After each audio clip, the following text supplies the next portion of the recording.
Episode 1706-1710. Bab 1706, Eksekusi. Keduanya berpelukan dengan tenang. Saat matahari mulai terbenam di luar, bayangan mereka terlihat di kejauhan.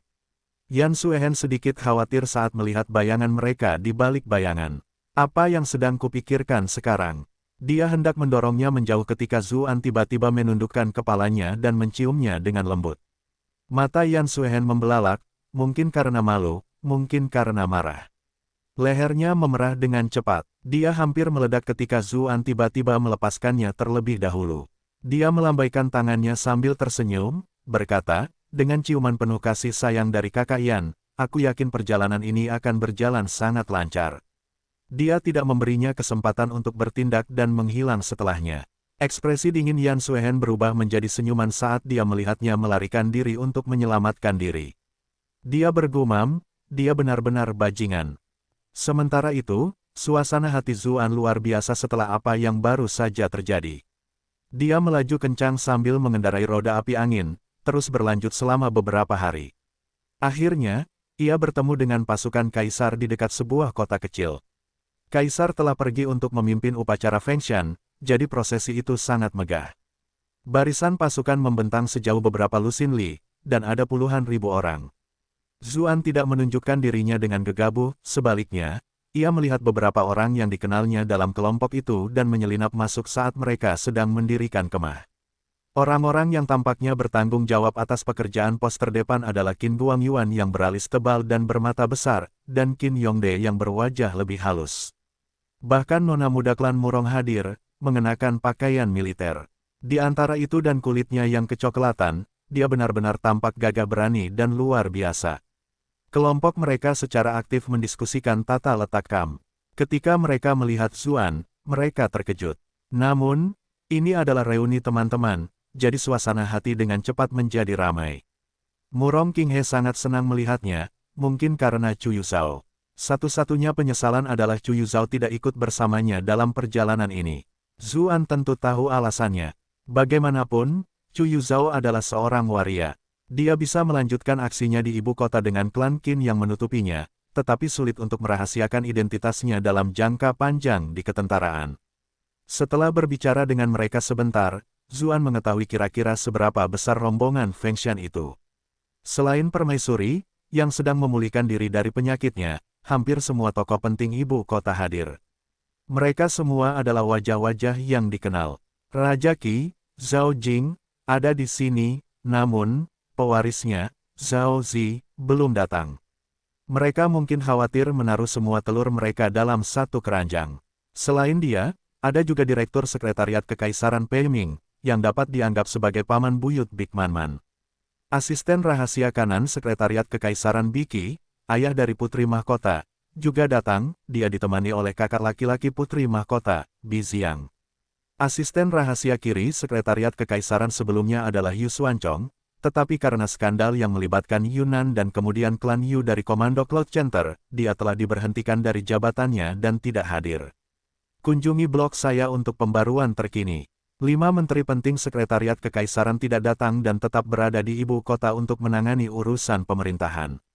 Zuan berteriak dalam hati karena kecewa. Dia ingin bertemu dengan Sang Hong dan bertanya tentang situasi Sang Qin. Dia bertanya-tanya bagaimana keadaannya selama kehamilannya. Iklan oleh Pub Future, pengawas Sekretariat Pusat Meng Yi dan Direktur Sekretariat Lian Yu hadir. Begitu pula dengan bawahan Kaisar, Kepala Pelayan Pei Zheng, kakek Pei Mianman, dan Kepala Pelayan Dong Fang Bai, yang istrinya adalah putri dari dinasti sebelumnya. Zuan teringat Zhang Jie yang menyebut mereka ketika ia berbicara tentang dinasti sebelumnya. Pengawas 9 Menteri Murong Tong, Komandan Kehakiman Jiang Boyang, dan Direktur Kekaisaran Zhen Sui juga telah tiba. Tanggung jawab pengawas para pelayan adalah memastikan keselamatan kaisar, sehingga kehadirannya diharapkan. Sayangnya, Jiang Luofu tidak hadir. Adapun Zhen Sui, Zuan juga ingat apa yang dikatakan Zhang Jie. Zhen Sui juga memiliki hubungan yang kuat dengan dinasti sebelumnya, tetapi perlakuannya sangat berbeda dibandingkan dengan Dong Fang Bai.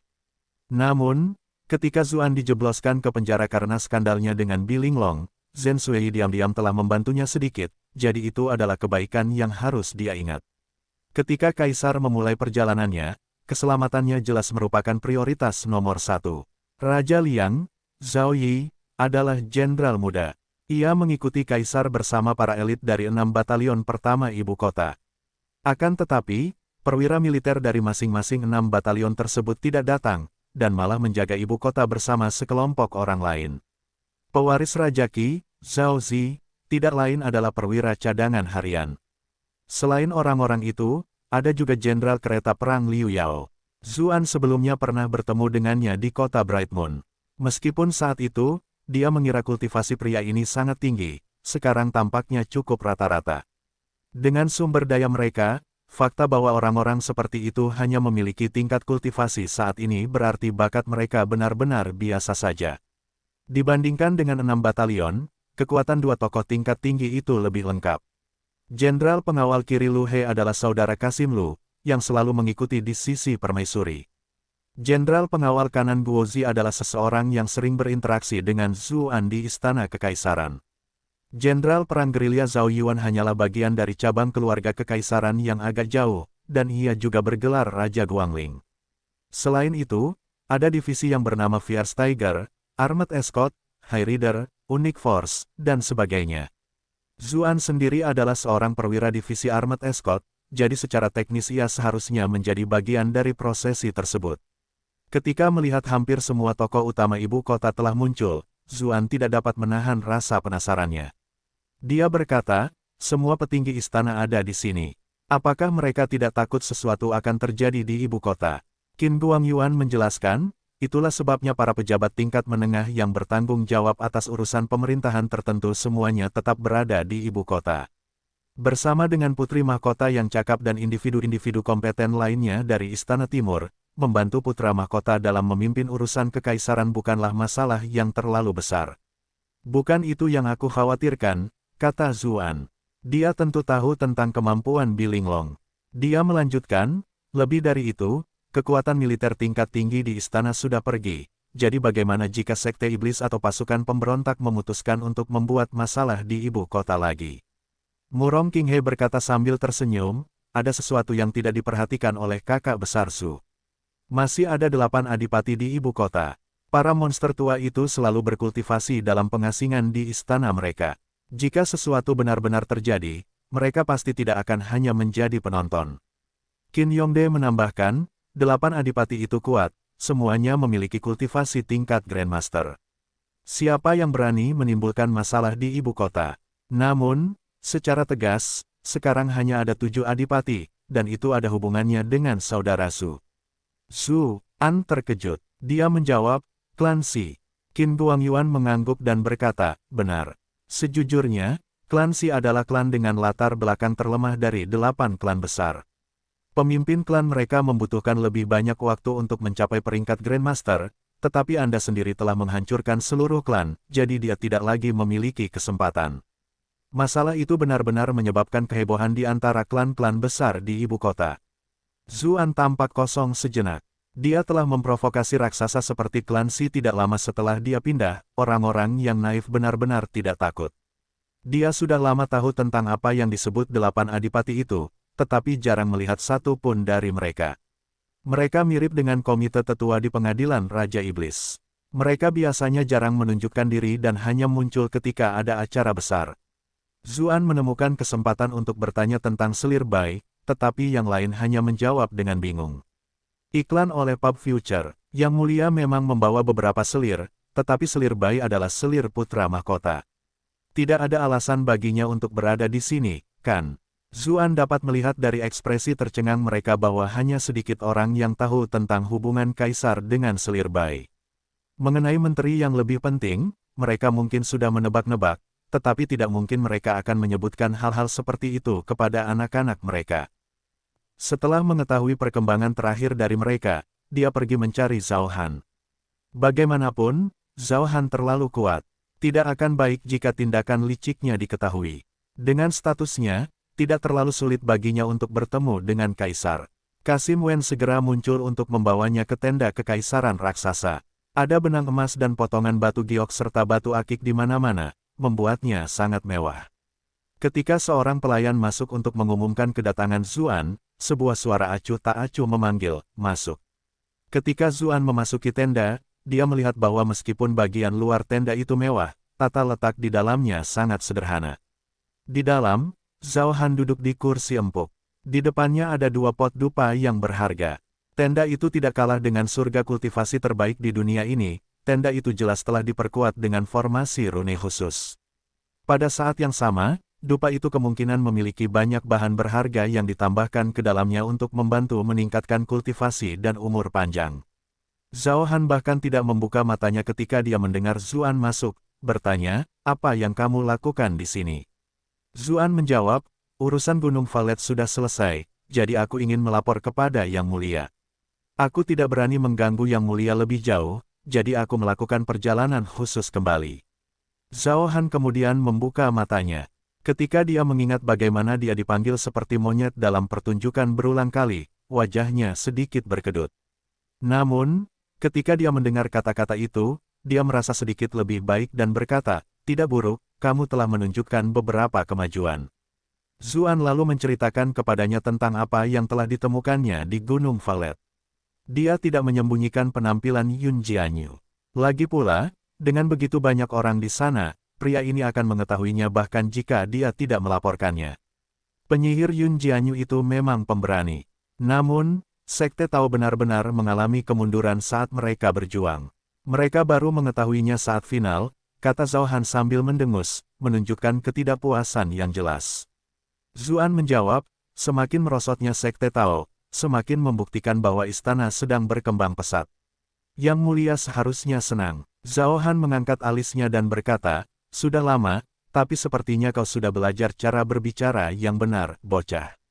"Subjek, ini hanya mengatakan kebenaran," kata Zuan dengan etika yang sempurna. Zhao Han mengangguk tanda setuju dan bertanya, "Apakah ada hal aneh lainnya di Gunung Valet?" "Tidak ada," jawab Zuan. Setelah ragu-ragu sejenak, dia memilih untuk tidak menyebutkan situasi Wang Wuxi. Alasan pertama adalah karena dia tidak punya bukti, dan yang kedua adalah meskipun ada yang salah dengan Wang Wuxi, mengapa dia harus memperingatkan Zhao Han? "Dia bukan budak yang setia. Kau telah menangani tugas Gunung Valet dengan baik," kata Zhao Han, ekspresinya mereda. Ia melanjutkan, "Kau kembali pada waktu yang tepat. Kebetulan saja ada sesuatu yang perlu aku urus." Zuan mengumpat dalam hati. Orang ini langsung memberiku sesuatu untuk dilakukan begitu aku kembali. Tentu saja, dia tetap berkata, "Aku akan melakukan yang terbaik.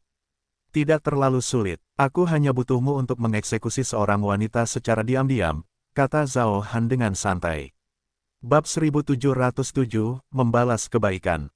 Zuan menjawab dengan kaget, "Ini, mungkin tidak terlalu pantas, kan?" Zhao Han terdengar seolah-olah ingin Zuan bertindak terhadap dirinya sendiri, membuatnya mulai bertanya-tanya siapa wanita yang dimaksud. "Jangan bilang itu selir bay.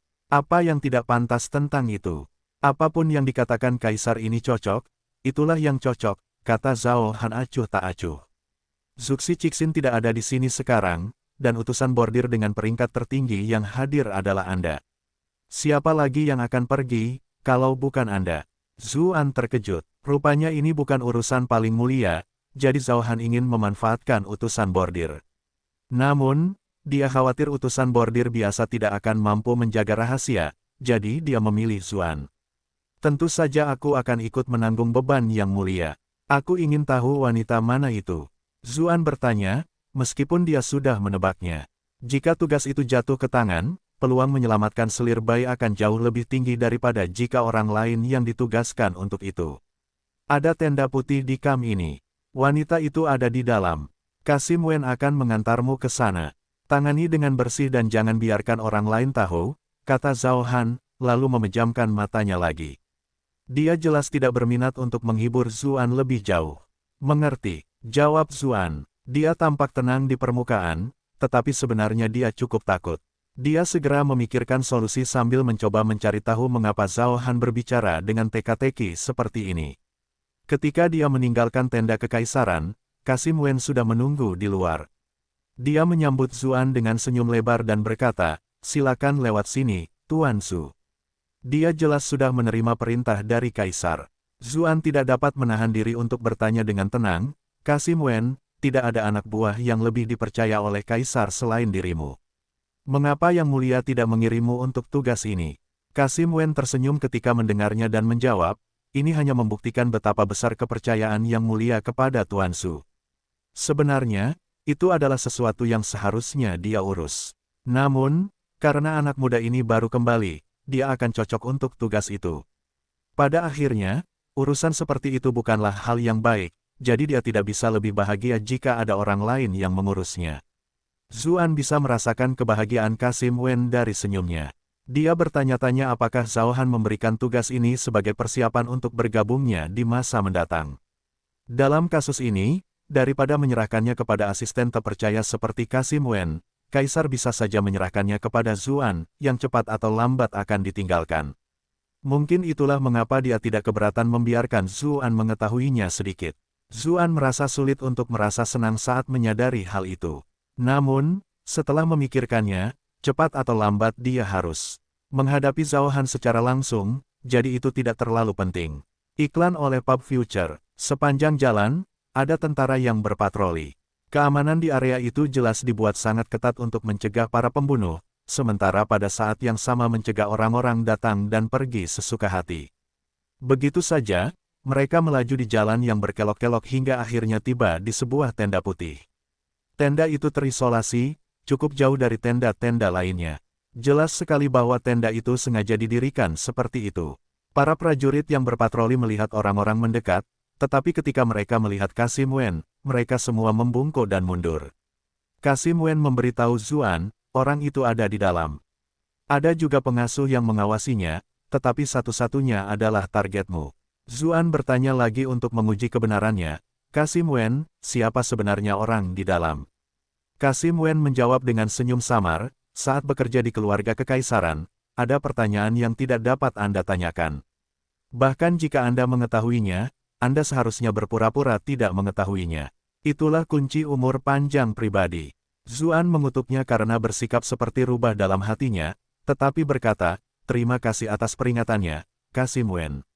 Dia kemudian berjalan menuju tenda. Namun, sebelum dia mencapainya, dia mencium aroma bunga yang familiar. Dia mendesah. Bagaimanapun, itu adalah selir bay.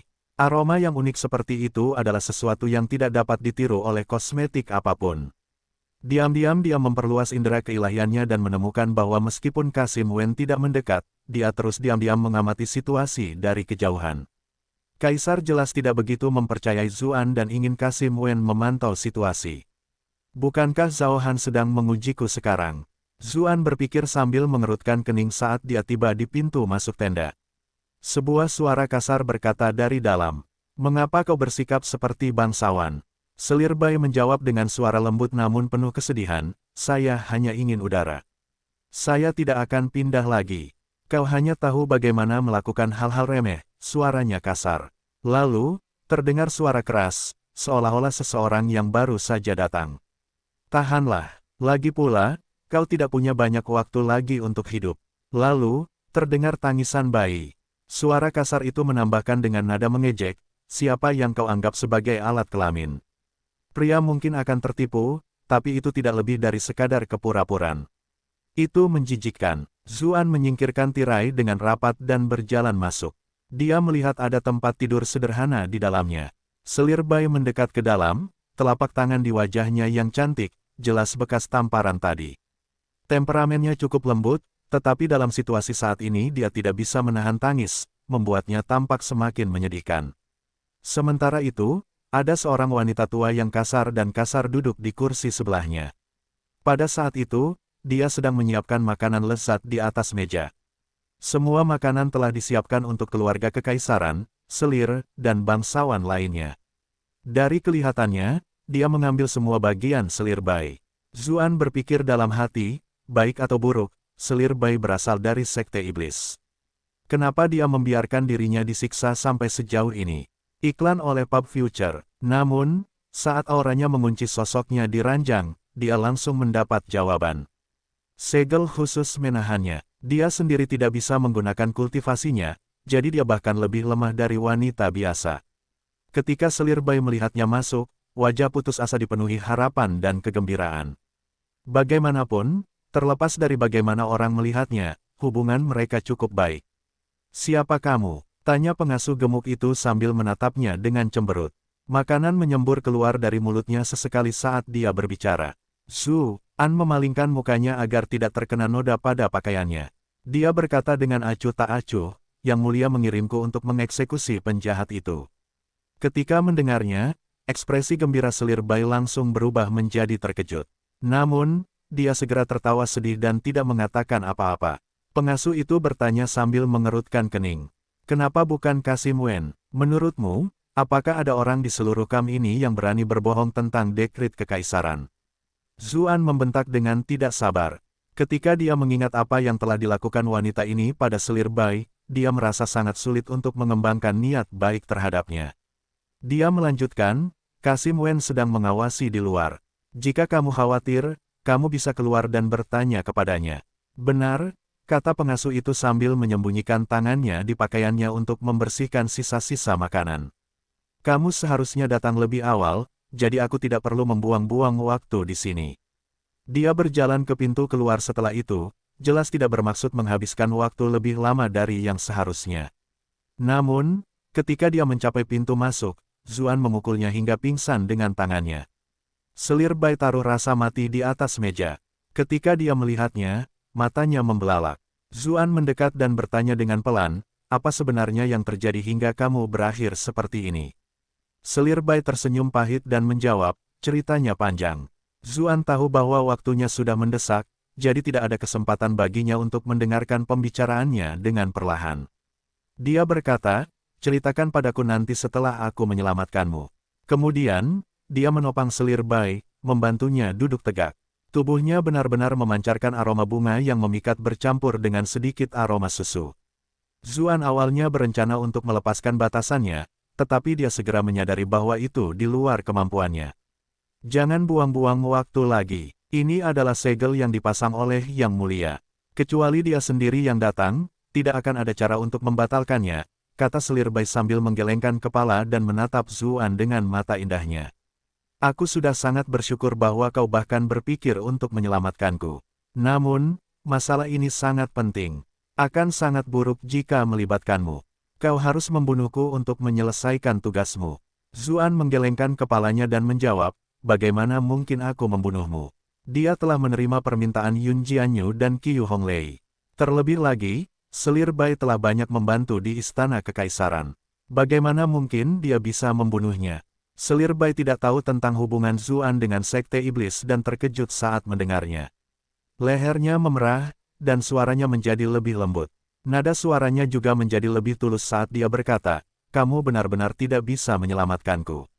Kasim Wen sedang diawasi di luar, dan Yang Mulia juga ada di sini. Jika sesuatu terjadi, dia hanya perlu meremas tangannya dan semuanya akan berakhir. Jika kamu benar-benar ingin membantuku, maka bantulah aku menyampaikan pesan kepada seseorang." Dia terdiam sesaat, sebagian karena dia malu, tetapi juga karena dia merasa sangat sedih. Dia kemudian berkata, "Saya memahami niat Tuan Muda dengan baik. Jika ada kehidupan selanjutnya, orang yang rendah hati ini pasti akan membalas budi Anda." Zuan terdiam. Zuan berkata dengan serius, "Kamu bisa mengirim pesan itu sehingga kamu berhasil melarikan diri. Untuk saat ini, pertama-tama lepaskan pakaianmu." Selir Bai tercengang. Pada saat itu, dia merasa seolah-olah dia telah salah menilai orang sebelumnya. Apakah dia akan menyerangnya di saat-saat kritisnya? Namun, saat dia melihat melepaskan pakaian pengasuh yang gemuk itu, dia tahu bahwa dia salah paham. Ekspresi kebingungan melintas di wajah cantiknya. Saat dia berkata, "Itu tidak akan berhasil. Kamu tidak akan bisa menipu anak berusia 3 tahun jika kamu hanya mengganti pakaiannya. Baik dari segi usia, penampilan, atau bentuk tubuh, tidak ada sedikit pun kesamaan di antara mereka. Jika hal seperti itu benar-benar terjadi, semua orang di dunia pasti sudah buta. Jangan khawatir tentang itu. Aku punya caraku sendiri," kata Zuan sambil mengenakan pakaian pengasuhnya sambil merasa sangat seimbang. Wanita macam apa yang pakaiannya digadaikan dengan tangannya sendiri? Cuyan, Man, Yan Luo, Suehen, Kakak Yun, siapa di antara mereka yang tidak cantik luar biasa? Namun hari ini, mereka diperlakukan tidak adil seperti ini. Dia menanggalkan pakaian wanita yang sangat besar dan menjijikkan itu. Untungnya, pengasuh itu mengenakan banyak pakaian, jadi dia tidak menyentuh apapun yang tidak diinginkannya. Tak lama kemudian, dia selesai melepaskan pakaian luarnya. Ketika dia berbalik, dia melihat selir bayi duduk di tempat tidur dengan mata terbelalak, melihat ke arahnya. Pakaiannya masih belum tersentuh. Zuan tidak bisa menahan diri untuk tidak mengerutkan kening. Dia bertanya, "Mengapa kamu membuang-buang waktu sekarang?" Selir bayi merasa malu dan menjawab, "Aku tidak bisa mengerahkan tenaga.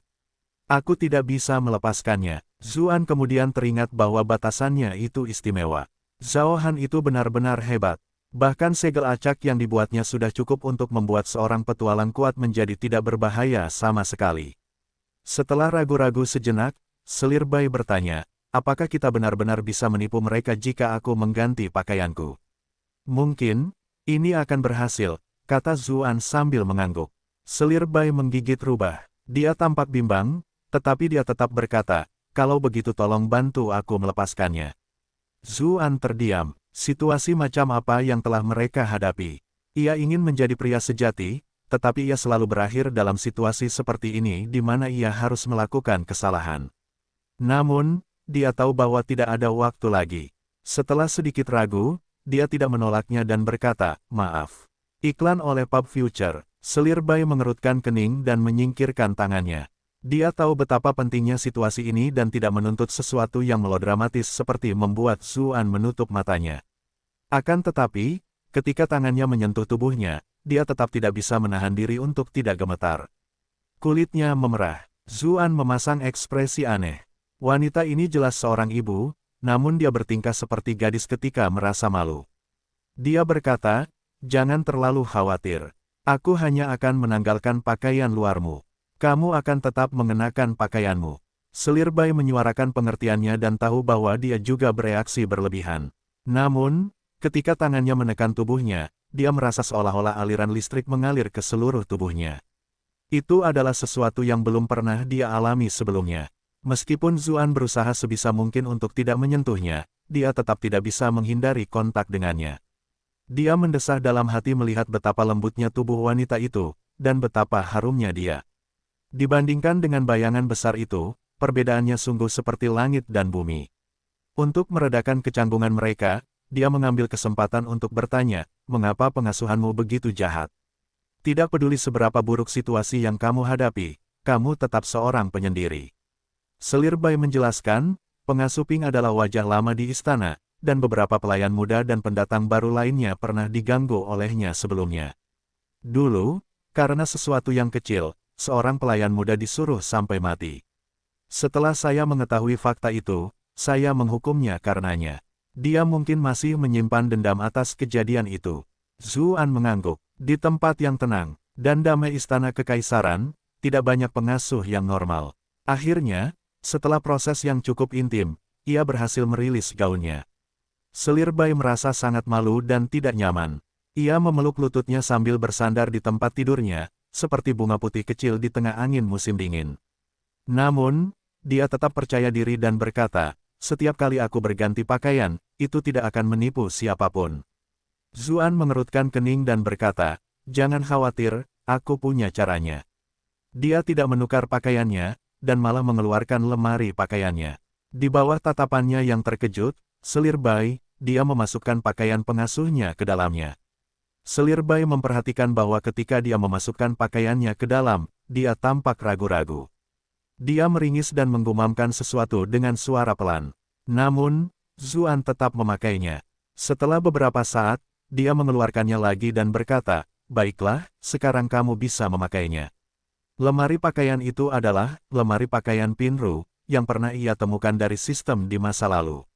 Selama pakaian itu diletakkan di dalamnya, lalu dikenakan orang lain, pakaian itu akan tampak seperti pemilik aslinya. Efeknya hanya sia-sia terhadap Zuan, mungkin si pembuat lemari pakaian itu khawatir ia akan melakukan hal-hal kotor dengan pakaiannya.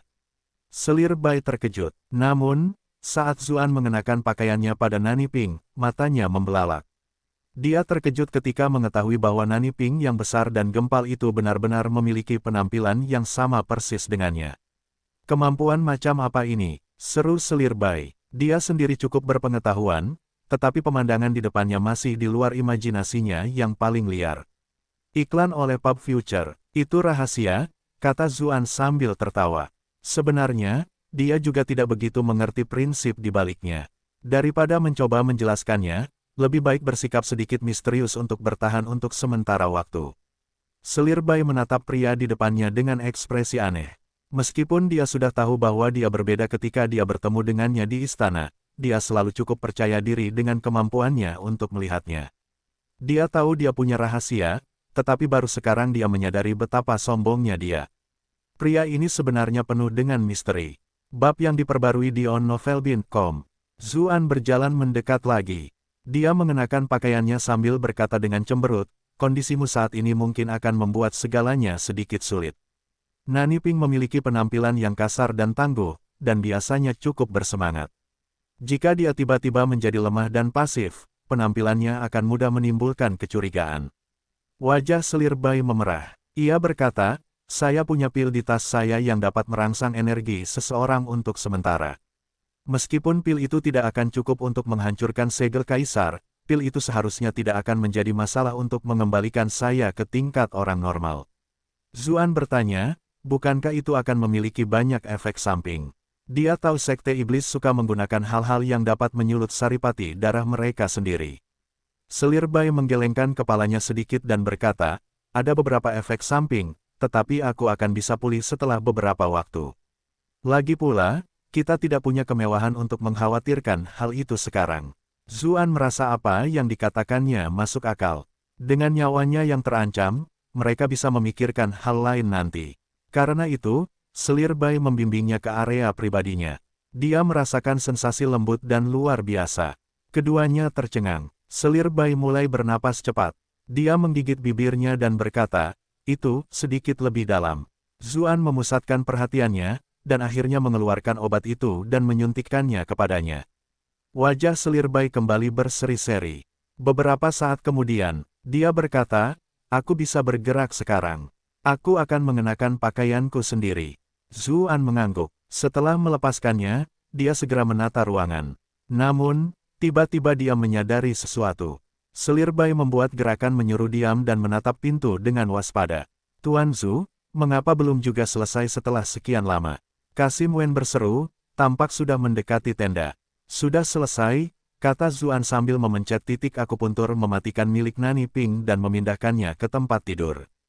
Selir Bai berkoordinasi dengannya dan berdiri di sampingnya. Kasim Wen menyingkirkan tirai dan langsung masuk. Ia menatap Selir Bai, dan jantungnya langsung berdebar kencang. Namun, Kasim Wen tampaknya tidak menyadari ada yang aneh. Sebaliknya, ia bergerak mendekati tempat tidur untuk memeriksa mayat itu. Meskipun ia sudah tidak bernapas lagi, ia diam-diam menghancurkan meridiannya saat memeriksa mayat itu. Sekarang, ia benar-benar sudah tidak bisa lebih mati lagi. Zuan merasakan ketakutan yang tak kunjung hilang.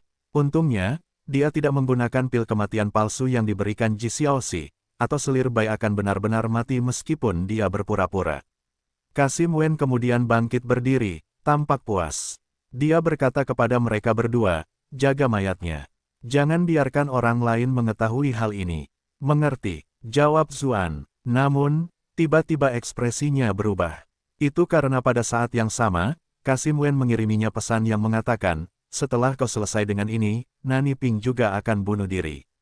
Kemudian, sebelum pergi, dia menepuk bahu Zuan dan menatapnya, menyiratkan bahwa ini adalah keinginan Kaisar.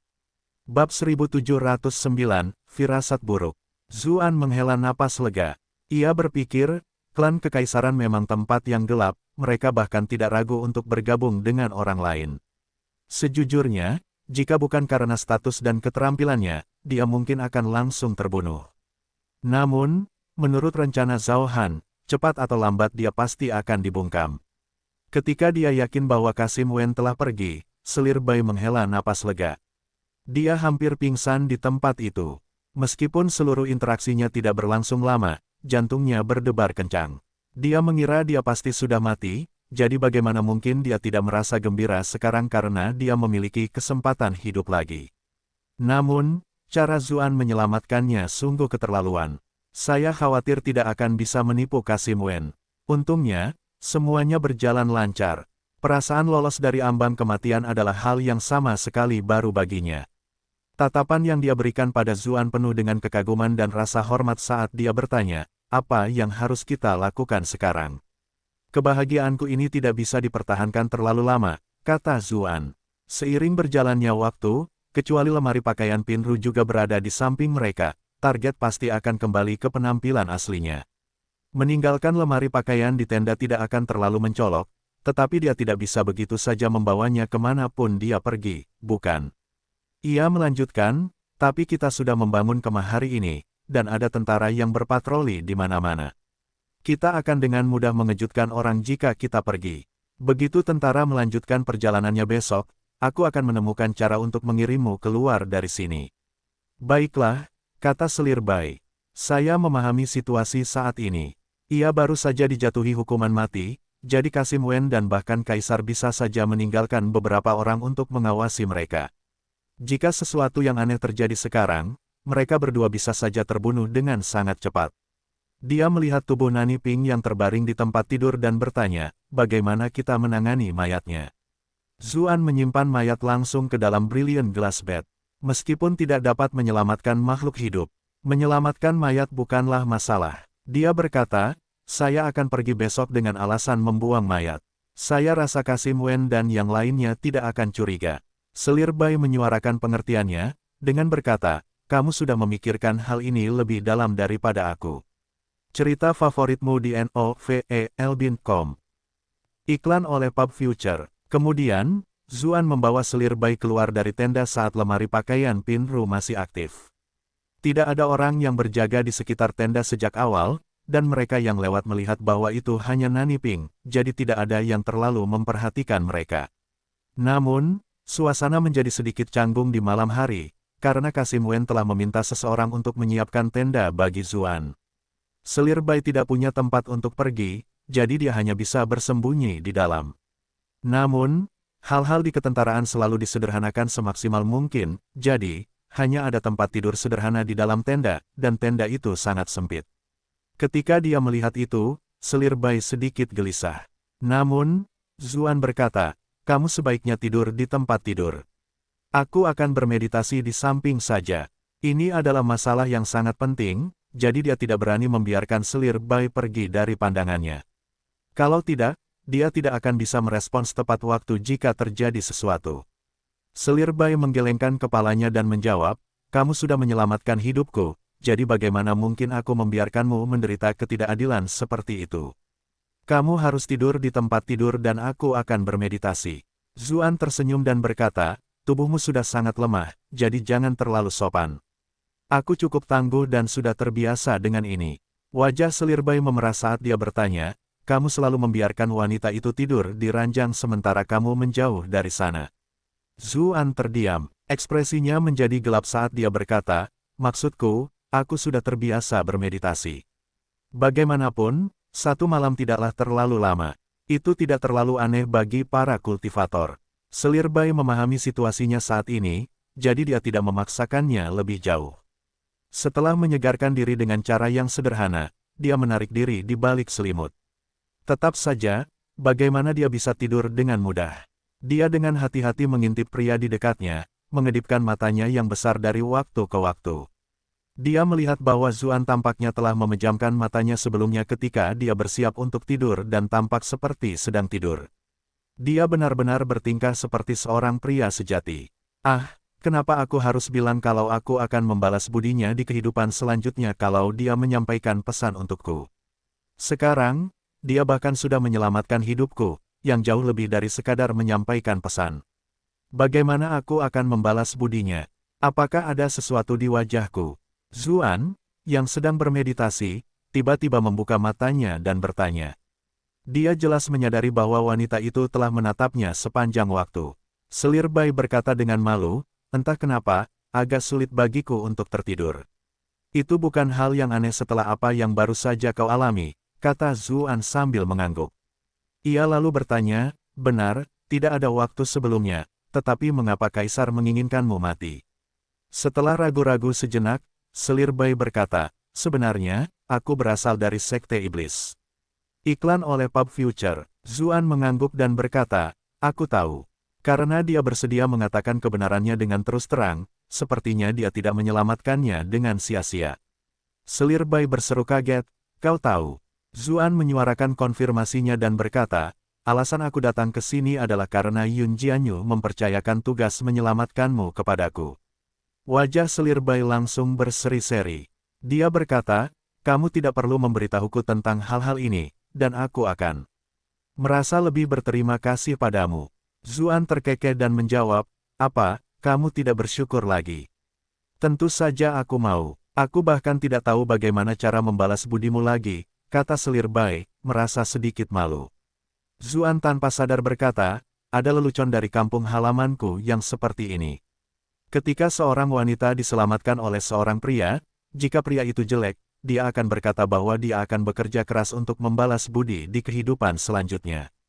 Jika pria itu tampan dan sesuai dengan tipenya, dia akan berkata bahwa dia tidak dapat membalas budi yang luar biasa ini dengan apapun, selain mengabdikan segalanya untuknya. Setelah mengatakan itu, dia langsung menyadari bahwa itu agak tidak pantas dan dengan cepat menambahkan, aku hanya memikirkan beberapa hal dari masa lalu. Aku tidak menyiratkan apapun. Wajah Selir Bai memerah. Tidak jelas apakah dia mempercayainya atau tidak. Setelah terdiam beberapa saat, dia berkata, aku tidak menyangka kamu dan kakak perempuan begitu akrab. Dia bahkan meminta bantuanmu untuk hal semacam ini. Jika bukan karena dia menyamar di istana kekaisaran, tidak akan ada cara bagi Yun Jianyu dan yang lainnya untuk melakukan pembunuhan mereka dengan mudah. Alasan mengapa Yun Jianyu dapat pergi dengan mudah setelah itu sebenarnya karena bantuannya di balik layar.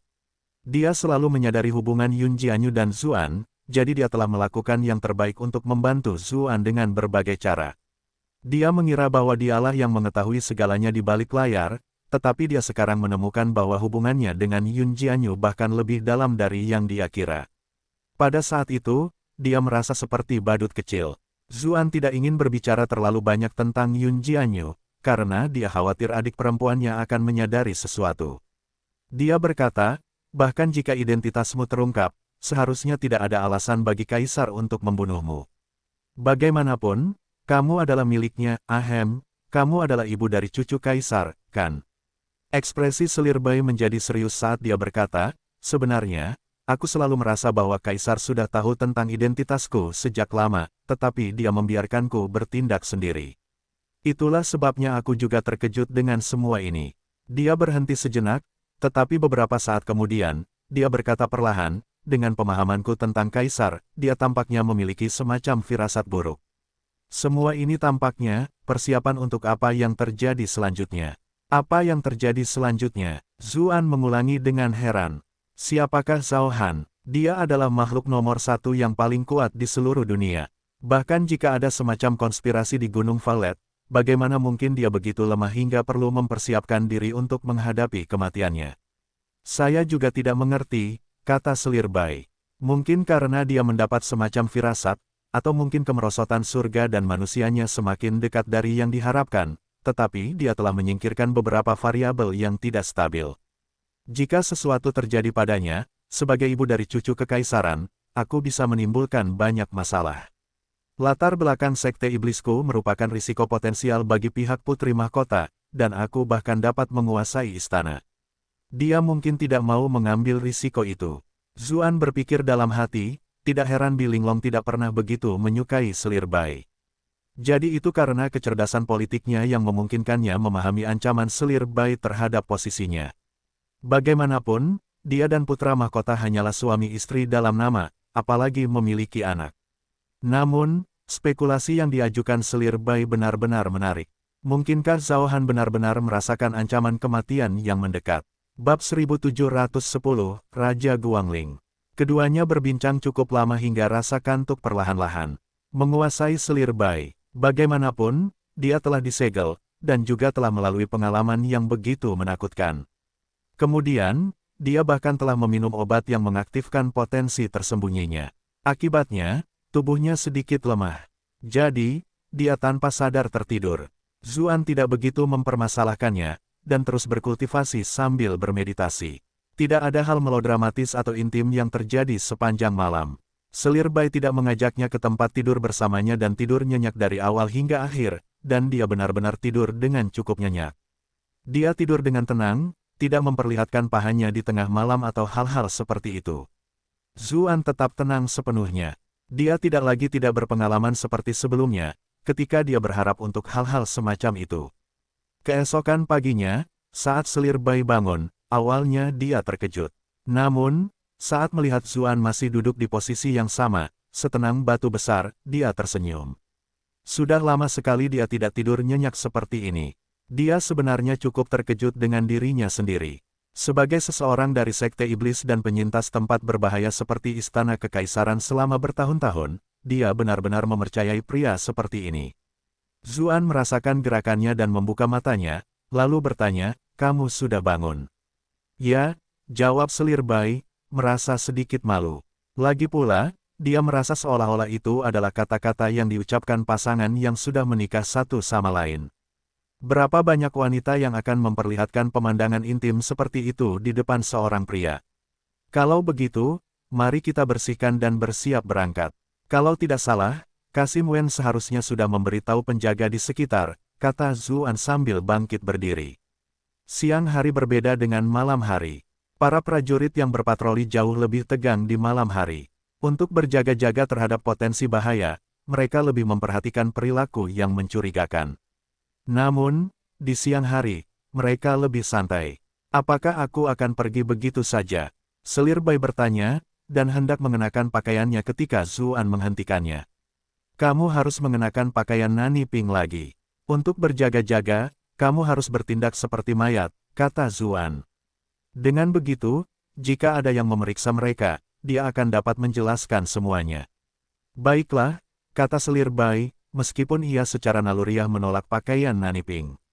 Pakaian itu kotor dan berminyak, dan juga berbau aneh. Namun, ia memahami keseriusan masalah itu dan tidak menolak. Zuan mengeluarkan sebuah peti kecil. Setelah ragu-ragu sejenak, dia berkata, "Aku harus merepotkanmu untuk berbaring di dalam sini. Aku tidak tahu apakah kamu akan muat.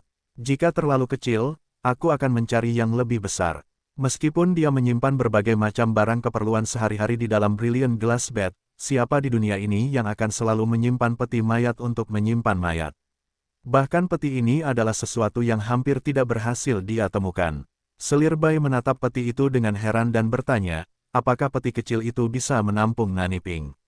Tidakkah orang-orang akan curiga? Iklan oleh Pub Future. Justru karena ukurannya kecil, orang tidak akan curiga ada orang di dalamnya.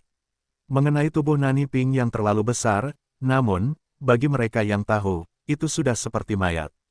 Seharusnya hanya bisa memuat sedikit. Lalu bagaimana dengan mayatku? Apakah mereka tidak akan curiga? Selir Bai bertanya dengan cemas.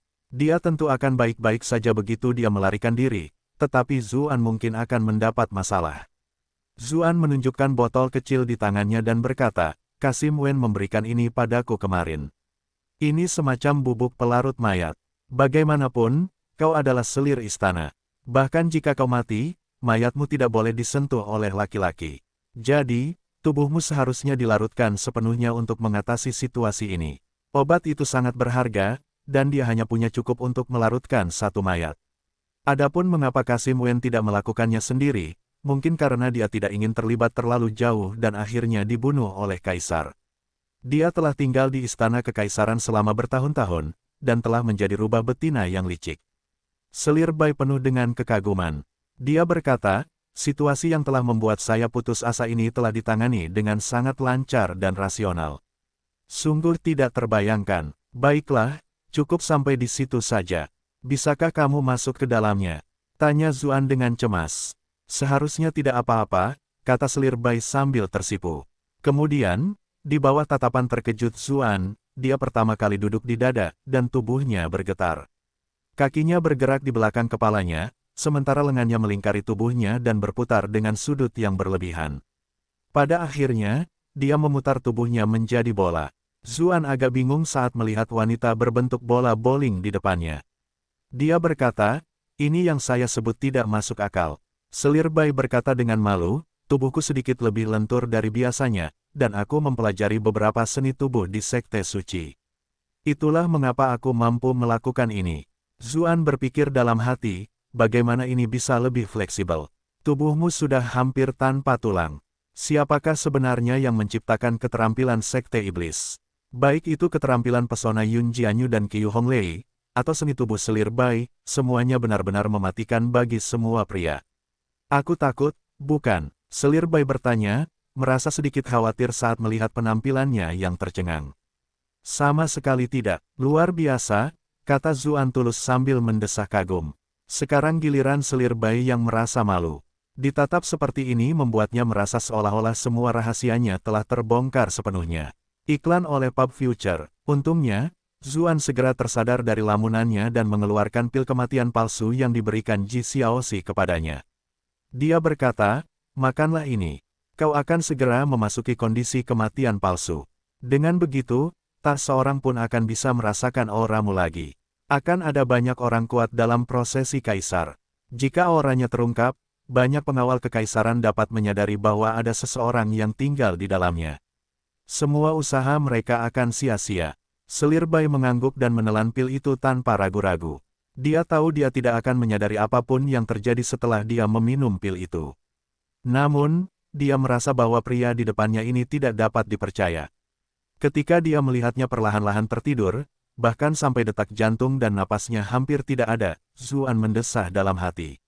Obat Xiaoxi sungguh luar biasa.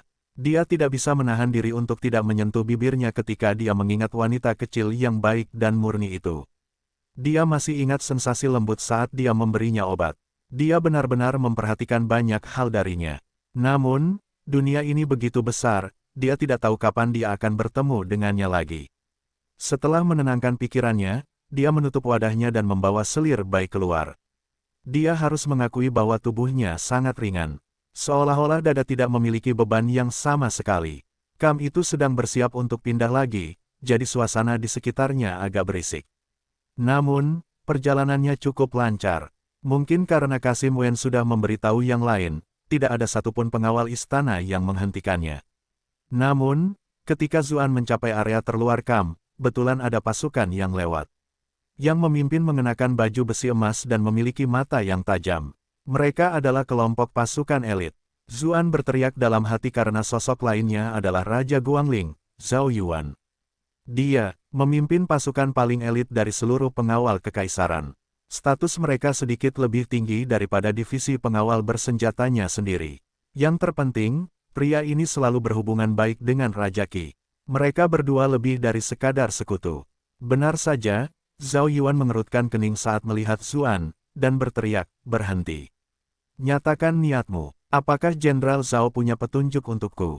Zuan menjawab, tidak dipanggil dengan gelar bangsawannya agar tidak kalah di hadapannya.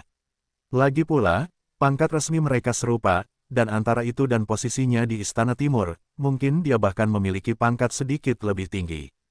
Jadi itu Tuan Zhu, kata Zhao Yuan, yang berpura-pura baru mengenalinya. Saya ingin tahu apa yang Tuan Zhu lakukan dengan tergesa-gesa. Ada masalah yang mengharuskanku pergi keluar, kata Zuan, merasa sedikit menyesal. Jika dia tahu akan seperti ini, dia akan berganti pakaian menjadi utusan token emas. Dengan begitu, tak akan ada orang yang berani menanyakannya. Dia berpikir, aku telah membuat kesalahan besar. Tentara akan segera berangkat. Mungkinkah urusan Tuan Zhu lebih penting daripada arak-arakan yang mulia? Zhao Yuan berkata dengan heran. Kemudian, tarikannya beralih ke peti di tangan Zuan. Aku ingin tahu apa yang ada pada peti Tuan Zhu. Dadanya agak mencolok, jadi sulit untuk tidak diketahui. Tidak perlu mencoba menekan saya dengan nama yang mulia. Saya bertindak atas perintah yang mulia. Ada sesuatu yang berhubungan dengan tugas saya di dalam, kata Zuan dengan tidak senang. Mungkinkah Sang Jenderal ingin melihat ke dalam? Jika Tuan Zhu tidak keberatan, silakan buka pintunya untuk kami periksa, kata Zhao Yuan dengan ekspresi meminta maaf. Jangan merasa tersinggung, karena ini hanya prosedur. Apapun dan siapapun yang keluar harus diperiksa. Saya tidak hanya menargetkan Tuan Zhu. Meskipun itulah yang dikatakannya, ekspresinya seolah mengatakan, aku menargetkanmu, apa yang akan kau lakukan?